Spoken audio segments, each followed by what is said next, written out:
Hello दोस्तों, वलिवन आकृति Sharma YouTube में आप सभी को नमस्कार करता हूँ। हिंदी मेमोरियल स्टोरी लेकर आया हूँ। गरीब और अमीर लोग की बारिश। हिंदी कहानी। एक गांव में एक किसान रहता था जिसका नाम रामू था। उसके घर के बाहर ही उसका एक छोटा सा खेत था। उसका पूरा परिवार उसके साथ खेत में काम करने में मदद किया करता था। रामू के बच्चे सब्जियों को पानी भी दे दिया करते थे। इस बार रामू के खेत की फसल बहुत अच्छी थी। वह अपनी पत्नी से कहता है कि इस बार हमारी फसल बहुत अच्छी है और अगर सब कुछ सही रहा तो हम इस बार फसल बेचकर अपना पक्का घर बना लेंगे। इतना कहने के बाद वह अपनी पत्नी सरला से कहता है कि मैं बाजार जा रहा हूँ कुछ सब्जियों और धन को बेचने के लिए, तुम खेत में कीटनाशक दवाएं छिड़क देना। इतना कहने के बाद वह बाजार चला जाता है और इधर उसकी पत्नी और बच्चे खेत का सारा काम खत्म कर देते हैं। जब रामू बाजार से वापस आता है तो वह बहुत खुश होता है और अपनी पत्नी से कहता है कि हमारी सब्जियां उच्च गुणवत्ता वाली है, हमें इस बार बाजार में बहुत अच्छे दाम मिलेंगे। बाजार में जल्दी से सब्जियां तोड़कर बेचनी होगी। ये सुनकर उसकी पत्नी ने कहा, ठीक है, हम कल ही सारी सब्जियां तोड़कर बाजार में बेचने के लिए तैयार कर देंगे। इतना कहने के बाद वह अपने परिवार के साथ खुशी खुशी सो जाते हैं। लेकिन रात में अचानक बारिश होने लगती है।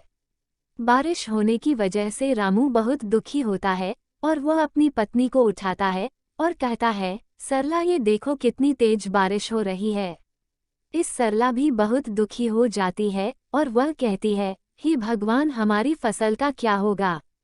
दोनों पति पत्नी भगवान से बारिश बंद होने के लिए प्रार्थना करने लगे, लेकिन बारिश रुकने का नाम ही नहीं ले रही थी। यहाँ तक कि कुछ देर बाद ओले भी पड़ने लगे। पूरे खेत में बारिश का पानी भर गया। इससे वह दोनों बहुत परेशान थे।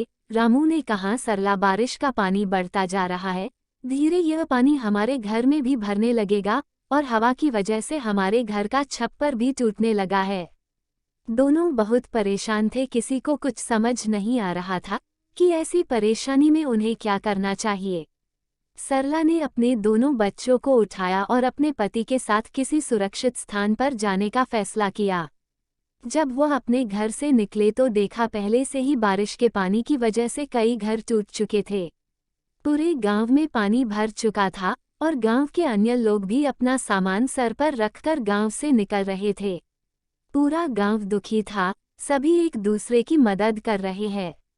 सभी गांव वाले गांव के बाहर के पुल के ऊपर आकर रुक गए। कुछ समय बाद बारिश रुक गई और अगले दिन सुबह सरकारी लोग गांव में फंसे लोगों के लिए खाना लेकर आए। गांव वाले खाने को देखकर कर्मचारियों की ओर दौड़े। रामू को भी खाने के कुछ पैकेट मिल गए थे। रामू ने वह खाने के पैकेट अपने बच्चों को खिला दिए और दोनों पति पत्नी भूखे रहे। अब गांव वालों को कुछ राहत सी महसूस होने लगी। अब उन्हें पूरी उम्मीद थी कि वह अब अपने गांव में लौट जाएंगे। लेकिन तभी थोड़ी देर बाद फिर से बारिश होना शुरू हो गई। इस बार बारिश बहुत देर से लगातार पड़ रही थी। पानी बढ़ता जा रहा था, जिसकी वजह से गांव में राहतकर्ता भी खाना लेकर नहीं आए थे। इस रामू ने कहा कि इस बार हमारे गांव में सरकारी गाड़ियां खाना लेकर नहीं आएगी। मैं खाना लेने के लिए गांव से बाहर जाता है। कुछ देर बाद रामू खाना लेकर सरला और बच्चों के पास पहुंचा, लेकिन रामू के शरीर पर बहुत चोट के निशान बने हुए थे, जिन्हें देखकर सरला घबराते हुए बोली, यह सब कैसे हुआ। इस पर रामू ने कहा कि पास वाले गांव में सरकार मुफ्त में खाना बांट रही थी, जिसकी वजह से वहां पर बहुत भीड़ थी। मुझे खाने लेते हुए भीड़ में ये चोट लग गई। इतना सुनकर सरला रोने लगी और कहने लगी, जो हाथ अनाज उगाते थे आज वह खुद अनाज के लिए परेशान है। ये कैसी स्थिति आ चुकी है। रामू ने सरला को समझाया और कहा कि तुम घबराओ मत, सब कुछ जल्दी ही ठीक हो जाएगा।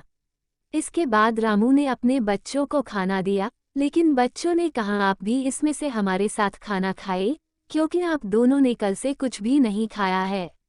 बच्चों ने सरला और रामू के साथ खाना खाया।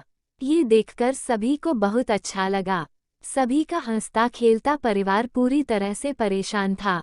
इसके बाद धीरे धीरे बारिश कम होने लगी और सभी गांव वाले अपने अपने घर लौटने लगे। जब रामू अपने परिवार के साथ घर पहुंचा तो देखा रामू का पूरा घर उनका टूट चुका था। इस पर सरला बहुत ज्यादा दुखी थी। रामू ने कहा कि हम घर फिर से बना लेंगे। सरला ने कहा, और खाने के लिए कहाँ से लाएंगे? बच्चों ने कहा कि अभी भी कुछ सब्जियां खेत में बची हुई है, हम उनको तोड़कर ले आते हैं। बच्चे सब्जियां तोड़ने में लग जाते हैं। रामू और सरला अपने घर को फिर से बनाने में लग जाते हैं। तभी उनके एक व्यक्ति अपने घर की ओर आता हुआ दिखाई देता है। वह बोलता है कि मैं सरकार की तरफ से आया हूँ। मुझे ये देखना कि आपका इस बारिश की आपदा में कितना नुकसान हुआ है, क्योंकि सरकार आपको आपके नुकसान का पूरा मुआवजा देगी और आपको एक पक्का घर भी बना कर देगी। ऐसा सुनने के बाद सरला को बहुत अच्छा लगा। रामू और सरला ने अपने बारे में सारी इन्फॉर्मेशन उस सरकारी व्यक्ति को दे दी। वह सारी जानकारी लेने के बाद वहां से चला गया और कुछ सरकारी कर्मचारी गांव में राशन देने के लिए आए। राशन लेने के बाद रामू और गांव वालों ने उन कर्मचारियों को बहुत बहुत धन्यवाद दिया। कर्मचारियों ने कहा, आप एक किसान हैं जो कि पूरे देश के लिए अनाज उगाते हैं, आपकी मदद करना हमारा कर्तव्य है। इतना कहने के बाद वह गांव से चले गए। इसके कुछ दिन बाद रामू के गांव में सरकार की बहुत सारी गाड़ियां आई और जिन लोगों के भी बारिश की वजह से घर टूटे थे, उन सभी लोगों को मजबूत और पक्के घर बनाकर दिए गए। आज सरला की आंखों में खुशी के आंसू थे। इस पर सरला ने कहा कि हे भगवान, मैं अनजाने में आपको बहुत कुछ बुरा भला कहा, मुझे इसके लिए माफ कर देना।